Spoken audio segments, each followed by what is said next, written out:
बड़ी खबर आपको बता रहे हैं। कांग्रेस महासचिव रणदीप सुरजेवाला का बीजेपी पर हमला।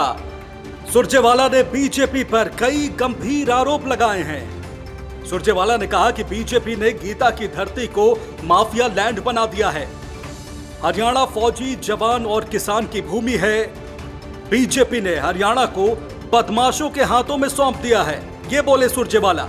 साथ ही ये भी कहा कि गुंडों की गोलियां अब कानून के शासन पर हावी हैं। हरियाणा का शासन गैंग ऑफ वासेपुर के हाथों में दे दिया गया है। ये बड़ा आरोप, बड़े इल्जाम दरअसल कांग्रेस के महासचिव रणदीप सिंह सुरजेवाला ने बीजेपी पर लगाए हैं। उन्होंने कहा कि बीजेपी गीता की धरती है और माफ कीजिएगा, उन्होंने कहा कि हरियाणा गीता की धरती है और बीजेपी ने इसको माफिया लैंड बना दिया है। हरियाणा फौजी जवान और किसान की भूमि है, लेकिन बीजेपी ने हरियाणा को बदमाशों के हाथों में सौंप दिया है। गुंडों की गोलियां अब कानून के शासन पर हावी है, ये भी बोले सुरजेवाला।